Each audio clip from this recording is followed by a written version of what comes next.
Hey guys, Liana here. It's Tatas Tuesday, and guess what the topic is for today? No, it's not quite what you think. Those of you who subscribe to this YouTube channel and watch regularly know this is not going to be a personal attack on Anita Sarkeesian. What this is going to be is using the statement she made at the Broadband Commission to talk about something related that I've been struggling with this statement for a while now. I've been of two minds about it. On the one, I recognize what she was trying to say, and there's about 70% merit in the statement she's making. On the other hand, a part of me just cannot accept one line in this whole statement, and it's a knee-jerk reaction to throw the whole thing out because one line seems but obviously that's illogical. We're supposed to be able to take the good and the bad as thinking people, and a lot of people aren't doing it. They're either throwing their weight completely behind this statement and more the person making it, or they're going, no, just wiping out the whole thing, professional victim, whatever. And I want to talk about the two sort of competing thought processes that lend itself to this war that is so odd to me. The fact that a single statement could generate all these memes and all these discussions and all these blogs for and against is kind of crazy. I mean, the thing I'm interested in with this statement more than anything is why it caught such fire,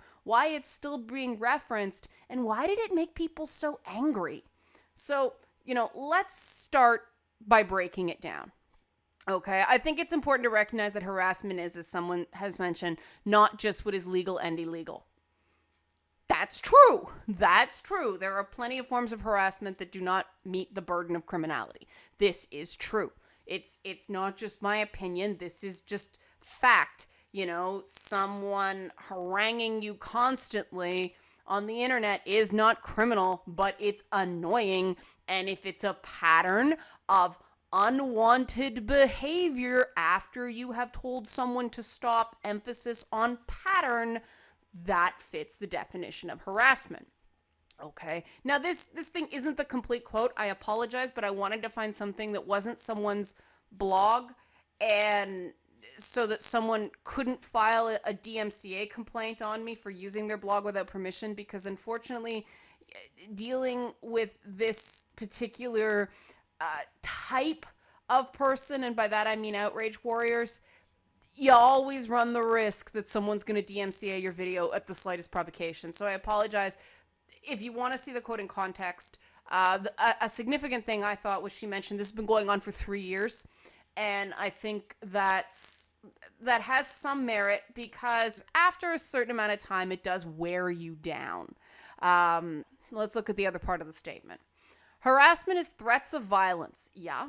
But it's also the day-to-day grind of you're a liar and you suck, making all of these hate videos to attack us on a regular basis, and the mobs that come from those hate videos.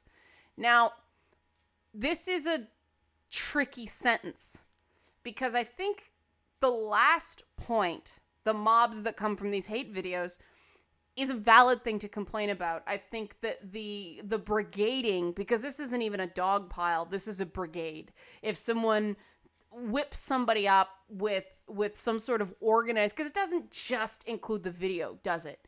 It's the video, and then it ends up on message boards. And it's interesting to see how these things form on the internet, because that's not true that no one says, let's get them.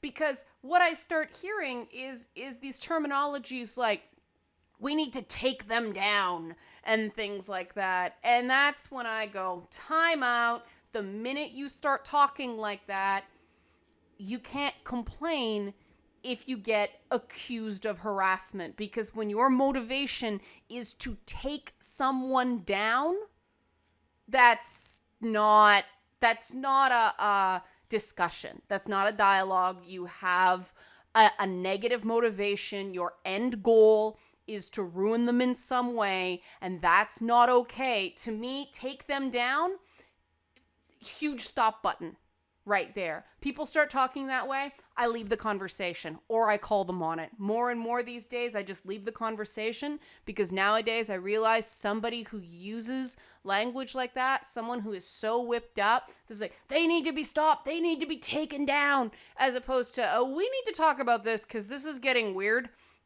I don't think they're in a frame of mind to actually have a discussion. And this is the internet on, sort of days ending in Y kind of thing. Now, the thing that has most people upset is that day-to-day grind of you're a liar and you suck. That has everybody like, what is she on? And this is the part that I took some time to sort of understand why I had a similar sort of knee-jerk reaction. Like, oh, come on. Like, my first thought is, I get called a liar about 4 times a week on a good week. In a bad week, it's about 4 times an hour, and I don't condone below the belt tactics, no matter who does them. And that to me is the big difference between the Anita Sarkeesian camp and myself. I think the big difference is I have actively condemned personal attacks against Anita Sarkeesian. Go after her work. Shred that shit into, freaking confetti if you want. Leave her alone as a person. You don't know her personally. You're only taking her public statements filtered through the media and her handlers. You do not know her as a human being. And I want to make it very clear.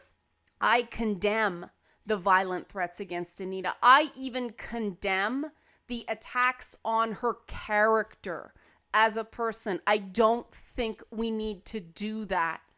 I think it's more than enough to focus on her work because her work is what matters. Whether she's a good or bad person is irrelevant. Many, many bad people have done things that happen to be useful for society, and many, many good people have made mistakes that turned out to be detrimental to society. Who Anita Sarkeesian is as a person, who I am as a person, who Total Biscuit is as a person, who, I don't want to start naming names on the other side because they get pissy. But, these things are irrelevant. We should be focusing on our work and our public statements. And so to me, saying you're a liar is crossing that line. That is an attack on her. Now, I'm not saying that's, I don't think that necessarily fits the burden of harassment. It's just a bad argument.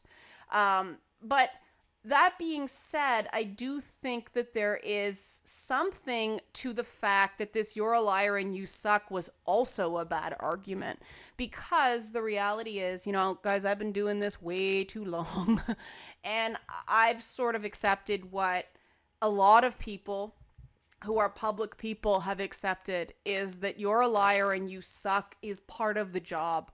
It's something we agree to an extent when we take up this line of work. Okay, you're a liar and you suck. You're a liar, maybe not so much, because people say this without proof. It's like, here's a YouTube video from someone who won't even use their real name and won't identify themselves, but they're calling you a liar, and I believe them. Yeah, that makes a lot of sense. But that's an easy thing to sort of go, well, this is confirmation bias, and this is what a person wanted to believe from the beginning, so moving on. You can't please people. You can't please all the people all of the time, sort of thing. And that's when I sort of went, that might be the crux of this thing. Because the thing I want to say about this statement, and I've watched these videos, and if anyone cares what I thought of them, I thought Zoe Quinn actually had a lot of interesting things to say. I was quite impressed with the way Zoe Quinn conducted herself. I wish that her online behavior was more like that Zoe Quinn than the Zoe Quinn I see on Twitter. But, credit where credit's due. Zoe made some very valid points. She also came out against the Broadband Commission report. And again, no matter what I think of her as a human being, she made some good points. I thought Anita Sarkeesian's overall statement, I don't know if they were pressed for time, but she only spoke for like 2.5 minutes. And I didn't think there was a lot to. I didn't think she contributed a lot to the discussion. I got the sense she was there to be there, which isn't her fault, right? It's just like when an actor is miscast in a role, it's not their fault. They weren't the ones that made the decision to put them in that part. I think perhaps that she was there possibly just to make this statement, which might have done more harm than good. It certainly fanned the flames. But like I said, she wasn't selected. Somebody else had to select her. But this different mindset really got me thinking, because I've had similar experiences to Anita Sarkeesian, even down to the time frame.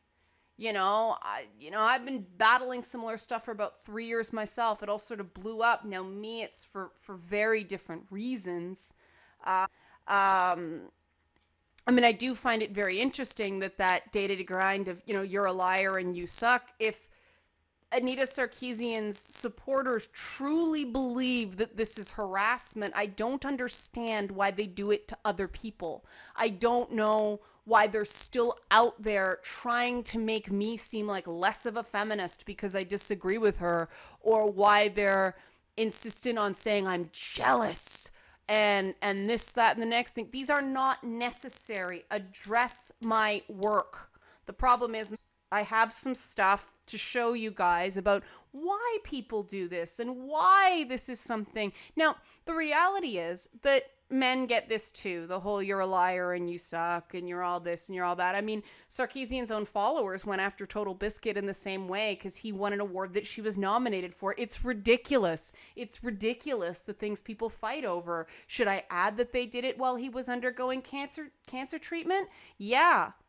That's kind of an important detail. Now, I don't think that anybody should have to deal with this stuff. I think that every person is responsible for their own conduct. And when someone goes ad hominem, I think people have the right to go, you know what? I'm not talking to you because you're not interested in talking to me. You're interested in yelling at me. And this is a waste of my time. Unless you calm down and unless you talk to me, I'm not here for you to be able to yell at me. And there was a time where I recognized that in the sphere of gaming, people needed to yell. People needed to get it out and vent, and they were angry and they had a right to be angry, but I think that time is long past. The statute of limitations is gone on that, and we have to start having discussions with each other. Now, the thing is, this sort of petty name calling is really common on the internet, and I really wish that Sarkeesian's followers would just come at me and talk to me to my face. See me as a human being and try to have a discussion instead of spreading this nonsense through Reddit and blogs and Twitter and all this stuff. And don't tell me what my experience is. Don't make assumptions about my experience. Don't believe the nonsense that people with their own agendas are spreading on certain subreddits. It's absurd. It's really silly. They're no better than the people they are labeling terrorists or hate groups or anything like that. This whole thing has gone right off the rails. Over what? Over entertainment products. It's crazy. But I think we have to start wondering why. And I mean, to me, the thing I've realized about these outrage warriors is they don't even remember the horrible stuff they said about me. When they sort of come back and try to, hey, you said something I can kind of get behind now, and I'm going to show what a great guy I am by supporting a woman in tech. And they don't know what to do when I go, yeah, you were on your blog calling me jealous when my 4-part piece dropped. So I don't need supporters like you. You want to own that? Great. You don't? Go away. You're the Miley Cyrus to my Nicki Minaj. I don't play that two-faced nonsense game. And they don't know how to handle that. They usually slink off to a corner and won't own it. They won't have the conversation. And so it can really be over. We can really move past it and trust is reasserted well, what's the point of me wasting my time on that person? But that's called authenticity. And that comes from a place of confidence. And confidence is what I want to get at. And confidence is the thing that a statement like this shows a distinct lack of. Because the reality is, if you understand how modern entertainment markets work, you understand that you can make a lot of money if 70% of people out there hate you, but 30% of people love you precisely because other people hate you. This is why I call it the Kim Kardashian syndrome, and this is why I call Anita Sarkeesian the Kim Kardashian of gaming, because everybody knows her name, but not necessarily for good reasons. But it's fine because there's money in that, right? I mean, there's money in that, and I think that's why it's so frustrating. Like, Anita Sarkeesian has a brand, and it's a powerful brand, and she's doing very, very well with that brand. So the confusing thing is, why does she care if people are saying you're a liar and you suck? I mean, I'm telling you, when I'm making more money, when it's a good YouTube month and the Patreon's doing good, and, I've got some good freelance gigs, and I've had a couple pieces get published that I made real money on, and, stuff like that, I don't give a damn what people say about me or how badly they think I'm a liar or how badly they think I suck. I'm making money. Things are good. It's when I feel vulnerable that stuff gets to me, because I'm concerned that when I go somewhere and try to apply, it's like, oh, there's all these things said about you online. And you may think that that's odd. You may think that that's me having a thin skin. It's not. And here's why it's not. Because I've made sure, I did some soul searching with all this you can't handle criticism stuff came out, which kind of shows I can't handle criticism. But, and I want to be clear, I'm not continuing to talk about this criticism thing because it personally bothers me. I've said before, I wouldn't talk about something that was a tender point. I know the internet too well for that. Okay? I'm talking about this because this isn't something that I just get. This is a blanket insult. It's the new "you're fat and ugly" on the internet. And I want to explore this because I determined it's not true. And that there's reasons for that. And part of the reason I think I was able to come to that conclusion is because I am a gamer. I subscribe to the gamer identity. That's how I see myself. And I think that has overridden some toxic feminine programming that other women still are operating under. And okay, big statement, right? This is where I start trying to back this up, prove it. And that's going to take sort of an indirect approach. So here's some things I'm going to present for the purposes of that. Now, this first thing, I'm using this article because it's digestible. You guys can tear apart this study all you want. I just don't want to hear about it because that's not the point, okay? This is just one piece of the puzzle. So you want to read this story, this survey, and you want to go in because that's your idea of fun, that's great. I just don't waste my time with it, please. This is only one piece. The whole argument does not fall apart if you find one thing wrong with this study, okay? What they found is that this number of reviews, and people are going to be, not enough reviews. No, that's not true. Statistics are not that simple. But managers, whether male or female, gave female employees more negative feedback than they gave male employees. Interesting. Secondly, 76% of the negative feedback given to women included some kind of personality criticism, such as comments that the woman was abrasive, judgmental, or strident. Only 2% of men's critical reviews included negative personality comments. Now, this is the same thing that people get hung up. They say, not enough, this, that, the next thing. The significant thing, and this is true of every pay gap argument, of every imbalance argument. The issue is not that there is any imbalance whatsoever. We never expect to see 50-50 parity, okay? We don't. That's just not practical. What is astounding, what is cause for concern and cause for more study is the size of the gap. Okay? 76% versus 2%. That is an issue. And it's not, well, the women were just bad. That's silly. That's silly because we've all worked with a guy as well as a woman who everybody has negative personality traits. Everyone has positive personality traits. The question is, why did these women's personality traits matter so much more? If a woman wants to do substantive work of any kind, she's going to be criticized, not with comments, not just about her work, but also about herself. She must develop a way of experiencing criticism that allows her to persevere in the face of it. And yet many women don't have that toolkit. Okay? And there's this issue, and this is the thing, I said this for years. I said this for years and years and years. I know I need a thicker skin, but I have no idea how to get it. From the time I was like 11 years old, I was begging counselors for the tools. Give me the tools. How do I do this? And people didn't know. And this article says a very interesting reason that people didn't know. Because the idea that women, you can see it here, women can protect their own safety through physical, legal, or financial means is a fairly new thing in human development.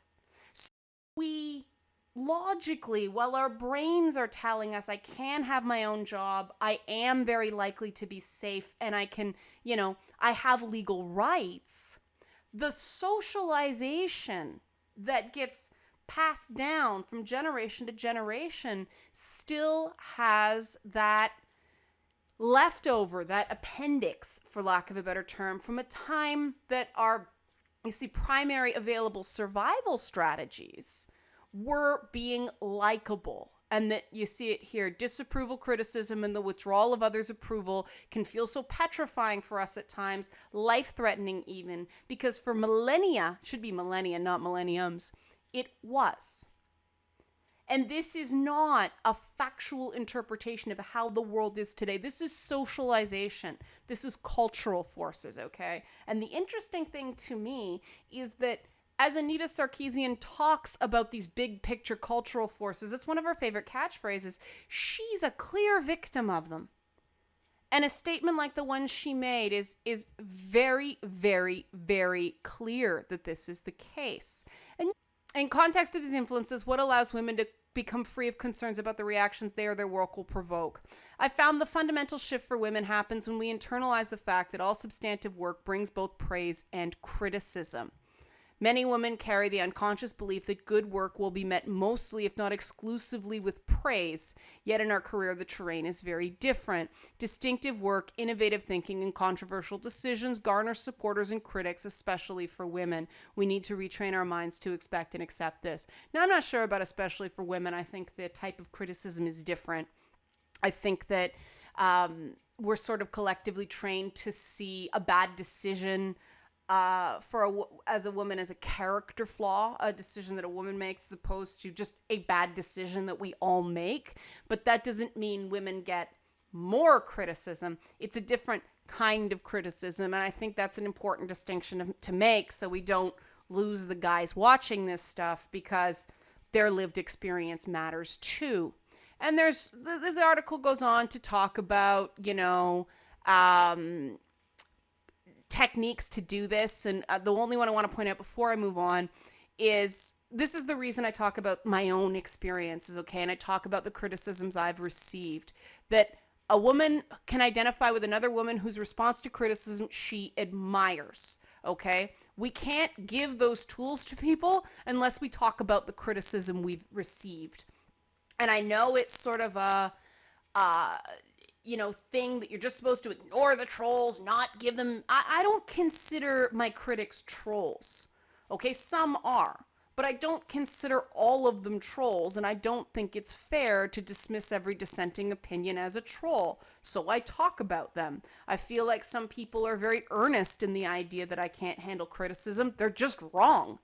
Some of it bounces off. Some of it I go, okay, I see the point. I mean, the thing that drives me crazy right now is the criticisms of the audio quality of my videos. I recognize I'd like to do better, but right now I don't have the money. I don't have a big fat Patreon like some people. the money I make. I'm not going into debt now. My financial situation is stabilized, but I'd like to keep it that way. And that means I can't be buying gadgets all the time. So I can't upgrade my equipment right now. It's just not, and people have suggested things, but I haven't found a viable solution yet. And new software takes time to learn, and that's very difficult when you're working 3 jobs. So while I recognize that criticism, I have to recognize that I can't do anything about it yet. I will take that opportunity when it comes. But there's another element to this, and this has been getting a lot of news coverage recently, so I wanted to talk about that too.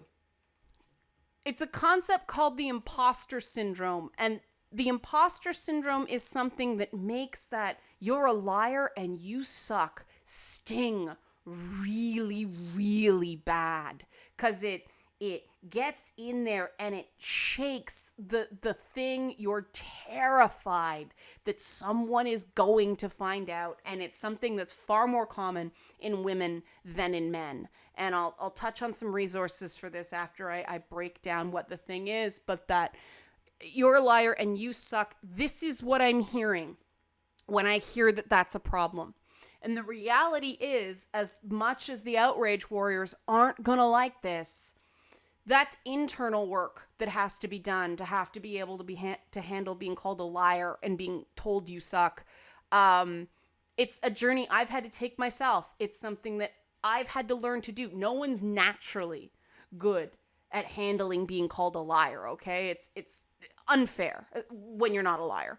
And if you are a liar, somebody calling you a liar shouldn't make any real difference, because you're a liar, so you're just going to lie your way out of it. I mean, that's the thing about imposter syndrome. It's not the same as low self-esteem. It affects people who are actually successful. They just feel like a fake despite their success. And here it is here. Feeling like a fake, the belief that one does not deserve his or her success or professional position, attributing success to luck, discounting success.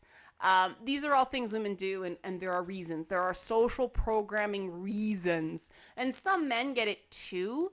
I'm not entirely sure that imposter syndrome is... I'm not sure the gap is as wide as they want to claim it is, just because I think women are given more social license to admit feelings of being an imposter. I think men are discouraged from connecting to that part, but this is the problem with something that's self-reported. You're going to get that, and I don't really know any way around it. I mean, maybe we'll see the scales start to, maybe we'll start to see men talk about this more and women get affected by it less. I'm not sure, but the thing I like about this article about it is they give some reasons for imposter syndrome. And no surprise, it goes back to family. Okay, and when I saw this, it's like, oh, maybe this is why I don't have it. Okay, different children in a family may be labeled or maybe identified or labeled differently. For example, some families have one intelligent child and one sensitive child. I was both in my family. Well, growing up, many times families will not change their perception of each child no matter what that child does. Therefore, the sensitive child, even if she gets better grades or more awards, may not be recognized for her intelligence. Now, that did happen to my sister. That did happen. My sister was a lot smarter than she gave herself credit for, still is. This can lead to doubting her intelligence and believing the family is correct, even with evidence which contradicts these labels. But there's another side of that.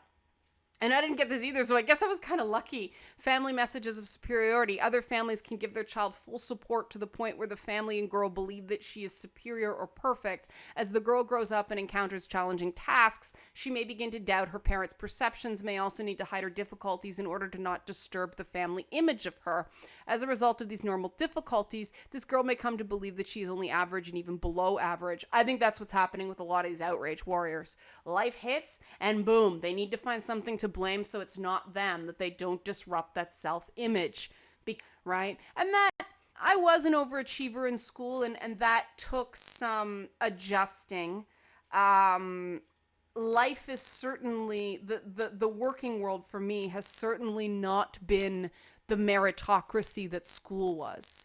I was fortunate in terms of education, and I think that may have worked against me. I think that part of the best experiences I had in school were teachers that just hated me. You know, my Professor Snapes from Harry Potter, who just were just hell bent on busting me down and not giving me what I deserved. But I had those experiences so I could recognize them later. It does build character. Now, here's the things that perpetuate imposter feelings. And please, like, really, if you pay attention to anything, diligence, gifted women also often work hard in order to prevent people from discovering that they are an imposter.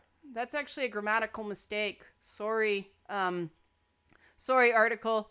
This hard work often leads to more praise and success, which perpetuates the imposter feeling and feels of being found out. Interesting.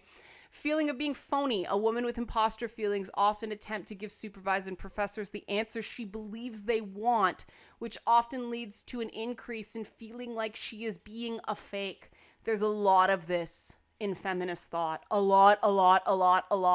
I hear things being replicated and repeated without question because people want approval. And I don't get the feeling that they even understand the concept. They know it's just something they're supposed to think. And I really believe that these accusations of being a fake feminist, people that accuse me of these things, are afraid of that in themselves. It's something they fling at me because it scares them. Use of charm, something I really don't have.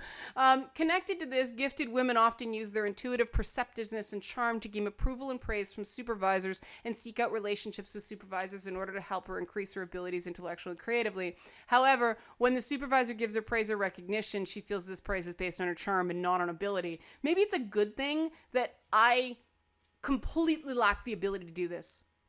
I don't know why. I'm just like, I guess because I so internalize that idea of authenticity first that I can't do the things we're supposed to do to get ahead in the modern workplace. And so I've sort of had to find a way that works for me. And that's the last one, avoiding displays of confidence. Yeah, I don't do that. And this gets labeled me a bitch a lot, and it gets labeled me aggressive and disruptive and abrasive and all that stuff. But you know what? Fuck off. I am. And that's because I have confidence. And I'm willing to show confidence in the things I know I'm good at. And so a woman dealing with imposter feelings may believe that she actually believes in her intelligence and abilities. She may be rejected by others. Therefore, she may convince herself that she's not intelligent, or does not deserve success to avoid this. That's where I want to go next, but I want to stick a pin in this for a minute. This idea that you have to be confident or liked is a massive, massive thing that I've struggled with because I choose to be confident and I choose to believe in my work and believe in my ideas, knowing that means I'm not going to win any popularity contests. And that is tough sometimes to have. That's an active choice. That's an ongoing active choice. And it can be exceptionally frustrating. But I think in the long term, my ideas are better because I made that choice. I have gotten where I am and I can be, I can feel secure in where I am now. There were times I didn't feel secure in my job, and I had a lot of people going, well, you're not really a producer, or you're not really this. And there were various reasons for that, but mostly the reasons were those people were assholes and were just dismissing the hard work I did do because, it worked on so many other people in that workplace. It happens all the time in mass media that they use the fact that a lot of people have imposter syndrome to control people. And I was like, screw you. No, I work hard. I've pulled all-nighters. I deserve what I've earned. I work my butt off. Nope. I think that the fact that I'm not especially charming, but I'm not phony, may be working against me. And that's something that people have, why do you have to be so abrasive? Or why can't you just be nicer? And all that stuff. Because I want to be right. And I want to get better. And I want to actually make solutions to things. And guess what? There's an element of respect that comes into these things. Being nice and being respectful aren't the same thing in my mind. Being respectful means you're able to respectfully disagree with a colleague because you do want everyone to get better. And it's amazing how many people cannot handle that sort of feedback. That always strikes me. You know, it's embarrassing when somebody calls you out publicly, and you should be able to go, yeah, okay, you're right. I have to check on this. And we're so good at that in gaming. We're so good at that in gaming. And here's that thing I was getting at. I think that I don't have the same issues of feeling of imposter feelings as a lot of successful women do, because I have that gamer identity as well. And I mean, what's the core to gamer identity? Get good. You know, I have a series of achievements logged across multiple platforms. I mean, my gamer score doesn't look that great because it's spread out over, you know, PC, Xbox, PlayStation, and Wii. And Wii doesn't really give achievements, but you know what I mean. If you play a game on Wii, it doesn't log on your Xbox score. But I'm not really worried at comparing my number to somebody else. Anybody that talks to me for 5 minutes knows I play a lot of games, and I'm very passionate about those games. And I did get nerd checked for quite a while, but that's reduced because I think I am so public now, and there's no doubt that I love this stuff. But that means I don't have to play everything. I don't have to play it knowing more than I do, because I know a lot. And I think that it's that gamer identity, as maligned as it is, has good stuff about it, because we are achievement driven and we are merit driven. And I think that gets confused for the other sort of quote unquote merit arguments that we know are code for think like us. It's not the same in gaming, because gaming is, did you beat the game or not? You know, did you get that achievement or not? Did you milk that exploit or not? And so it's easier to determine. In social situations, it's more difficult. But to me, one of the things I liked about gaming was video games were fair when the world wasn't. If I worked hard enough at a game, I could beat that game, including Ninja Gaiden. And holy shit, I still hate that game, but I beat it. I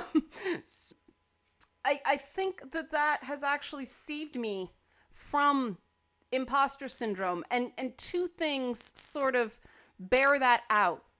One book I read is called The Confidence Code by Katty Kay and Claire Shipman. These two writers realized they had some imposter syndrome in and of themselves. A part I laughed about Katty Kay is she thought she was only hired because she had a British accent and made her sound smarter than she really was. Well, and they even find like basketball players, like female basketball players and female executives and people you think would be these paragons of confidence. They all have an element of imposter syndrome, and I found that very interesting. However, I was not surprised, because the other book I want to recommend, I've recommended this before, The Curse of the Good Girl. And the idea that girls are pressured to embrace a version of self-hold so narrowly defined that it's unachievable. Well, there's your imposter syndrome right there. It starts at the 8th grade. Well, what was I doing in the 8th grade? I was playing video games. I wasn't worried about being polite, modest, and selfless. I was playing games, and I was swearing, and I was being an asshole like everybody else. All these behaviors that people think are so, oh no, it's going to turn them into school shooters and things like that. It's not. It's figuring out who you are as a person, as revolting as it is. And I look back now and I'm like, man, I was really an asshole. But it's not all bad. It's not all bad. And I think the important thing is to contain it in a place where it is healthy, as opposed to this sort of snowball rolling down the hill and turning into an avalanche kind of phenomenon we've got on the internet, because we don't understand it. We've so demonized that cathartic gamer trash talking that it's not serving the pro-social purpose that it actually serves. And people are like, what? How can it serve a pro-social purpose? We don't have time to get into that today, but I want people to sort of think about that. Because I know for me, I've kind of gone, why am I so different? Why don't I connect to the popular girl feminists? Oh, right, because I'm not interested in being popular. I'm interested in being right. And that sometimes means being unpopular. But this is all so clear and so important to talk about. And I want to give Anita Sarkeesian credit for starting this debate and saying something that was very honest, if not necessarily completely self-aware. That's important. We all have blind spots, right? We all do. And I think that if people were less invested in creating a binary, the Sarkeesian binary. Oh man, there's a book, the Sarkeesian binary. If people weren't so for or against, if people weren't so versus thinking, if they weren't so she's either a saint or a demon, they'd see that there's a lot to learn from statements like this, even if they're like, I don't agree with that statement. Well, you don't have to agree with the statement to learn from it. And the first step to that, however, is seeing her as a human being and not as, like I said, a saint or a demon. That's the first step.